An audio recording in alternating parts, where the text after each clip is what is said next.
Assalamualaikum and hi everyone. Today we from Group 7. We will be presenting on the topic of ending conflicts, and the specific case that we will use to explain about ending conflict is Bosnia and Herzegovina conflict. So these are the names of everyone in this group: Atira Izzati binti Muhammad, Najwa Esafina binti Mustafa, Nur Najwa binti Hamzah, Nurul Najira binti Muhammad Roslan, Putri Nur Shakira binti Hishamuddin, Christina Maisara binti Makmum, myself, Sarah Sufia binti Alas, and Tengku Batrisha binti Tengku Riza. So without further ado, let's start the presentation.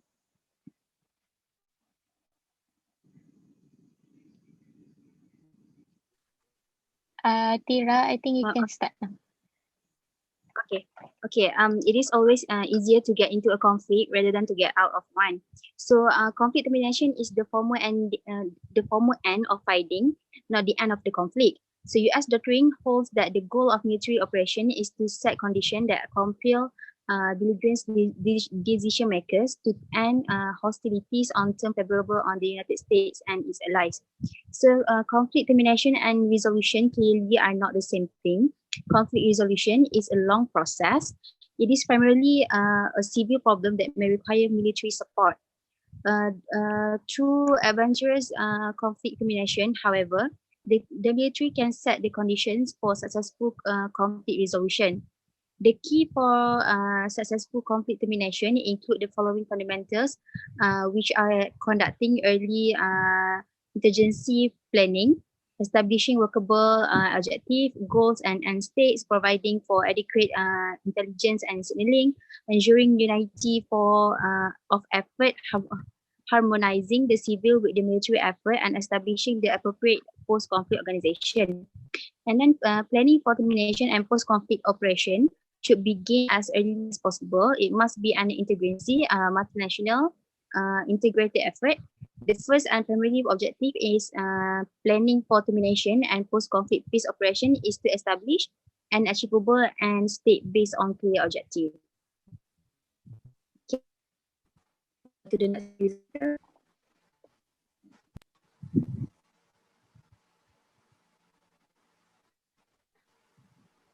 All right, now I will continue with the types of settlement of strategies. So the negotiation is a way of reaching a consensus or agreement while preventing conflict and also disagreement. And individuals rightly seek the best possible result for their role in every conflict or perhaps an organization that they represent. And general negotiating skills, on the other hand, can be also applied and used in a variety of situations. Next is using mediation strategy, whereby mediation is actually a complex, formal, and also collaborative mechanism. And a neutral third party uses advanced contact and negotiation tools to assist disputing parties in resolving conflicts. So, post mediation, participants are encouraged to take an active role in the process. Strategy of conciliation used in resolving a conflict by referring it to a specially formed body tasked with elucidating the facts and making resolution suggestions to parties involved. Last but not least, a judicial settlement is when a dispute between two countries is resolved by an international tribunal in compliance with the laws of international law. And lastly, the International Court of Justice, ICJ, International Tribunal of the Law of the Sea, its laws, European Court of Justice, the European Court of Human Rights, and the Inter-American Court of Human Rights are all permanent international tribunals that can be used for the settlement of strategies. Next, I will pass to the next presenter. Okay, the next is the significance of the settlement strategies in handling the conflict. It is important to put both parties in a good cooperation by underlying their interests, because a concrete demand that held by both parties may bring a great solution in settling the issue and focusing on their same interests. Conflict also must be translated into the language of needs. In this way, the solution can be easily found since the basic human needs, such as the liberty, the identity, the security, are satisfied by both parties. Some analysis also has been shown that conflict could only be resolved whenever the needs focused by both parties. This conflict resolution is also known as the classical approach that is usually used in settling the conflict in a good way without facing any war. Okay, next presenter. Okay. Next is the method of ending conflicts. Okay, negotiation is a process in which two or more parties reach for agreement to end the conflicts. The five stage or for negotiation process: the preparation, definition and ground rules, clarification and justification, bargain and problem solve, and conclusion, and also implementation. Two elements must be present in order for an agreement to take place, which are common interests and conflict over that interest. Okay, the negotiating credibility of the actors, their personalities, domestic problems, and the certainty or ambiguity of the opponent's aims all influence how they behave during a negotiation. In other words, these four factors influence how an actor can manipulate the opponent's decision as well as the actor's own choice of action. Next slide. Okay, the negotiator must understand the mechanism, the underlying issues, and negotiation is an asymmetrical process in which both sides have access to the same knowledge, strategies, and advice.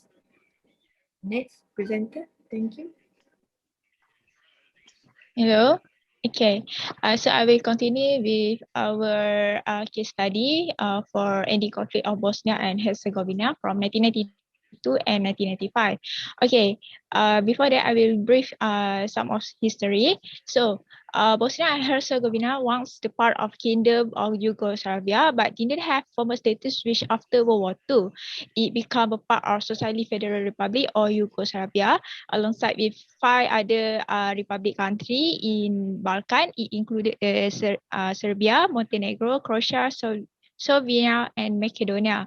And the population of Bosnia was divided into three main ethnicity, which were Bosnia consists of Muslim people, Serb, which consists of Christian Orthodox, and Croatia consists of Roman Catholic and others.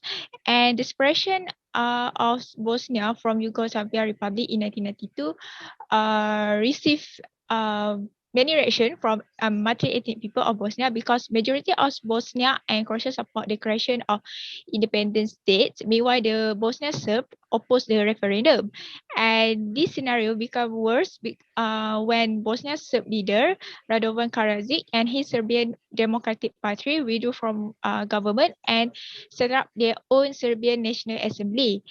It is because Bosnia Serb ambition was to create a nation only for Serbians and they want to live under the Yugoslavia Federation was failed. And however, after the separation of Bosnia from Yugoslavia and triggered the Radovan Karadzic and his Serbian Democratic Party, there were started the ethnic cleansing of majority of Bosnia and Croatia that being killed by Serb people. Um, okay, next slide. Okay, so after several attempts of negotiation between government of Bosnia and Bosnia Serb army was failed, NATO has interfered into this issue and invited Bosnian Serbs to negotiate. And during that time, international actors to play their roles because the increasing of Bosnia and Croatia ethnicity that be murdered have attracted the attention of people in the world. And on December 1995, there was non-Atlantic Treaty Organization, NATO lead multinational force known as Implementation Force, IFOR, to implement the peace when they are in process of negotiation. There is also the Stabilization Forces as SFOR, and it was to stabilize the peace after the expired date of IFOR mandates. And the other civil institution party is Peace Implementation Council, PIC, steering boards, and the High Representative, and the other international organization that also participate to help Bosnia and Herzegovina to overcome this post-Bosnian war by assist the majority of ethnic that being left. Okay, that's all from me. So Now we move to reaching Dayton Accord. So American Ambassador Richard Holbrooke broker a ceasefire in Bosnia and Herzegovina between the various factions. Main person in the contract were US Chief Negotiator Richard Holbrooke, European Affairs Assistant Slobodan Milosevic, Serbia Chairman Franjo Tajman, Presidents of Croatia and Alija Izetbegovic, Presidents of Bosnia and Herzegovina. And on conversation continued for 21 days and concluded with the War Peace Accord. On 40 December 1995, the agreement was signed. Next slide, please.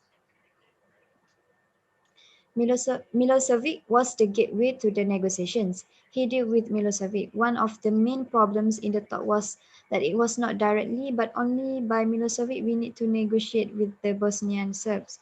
Thereby, Milosevic know the value of himself and his whole functions and hope that by helping Dayton success, he would save himself. Next presenter. Okay, so these are the factors affecting socio-economic development in post-conflict situation. So there are 4 factors, which are the social factors, the economic factors, internal politics, and external politics. By social factors, it means the reconciliation and civil society. Post-conflict communities where the border split between cities. The reconciliation is particularly difficult because there are opposing parties who might not be interested in a reconciling present. Next slide. Okay, so then the critical economic growth is directed towards infrastructure, which is the issue is of privatization and foreign direct investment is inextricably linked to infrastructure reconstruction. In the background of the transition from a socialist to a market economy, they were undergoing a postponed privatization and modernization process.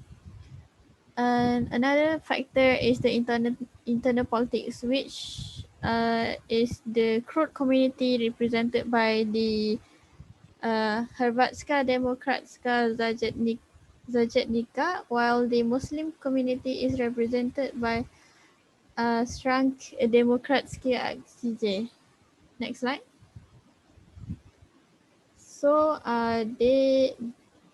in their community, fear is instilled by distorted wartime ideologies in which each ethnic is portrayed by its own group and what they think of others. And then the last factor is external political intervention.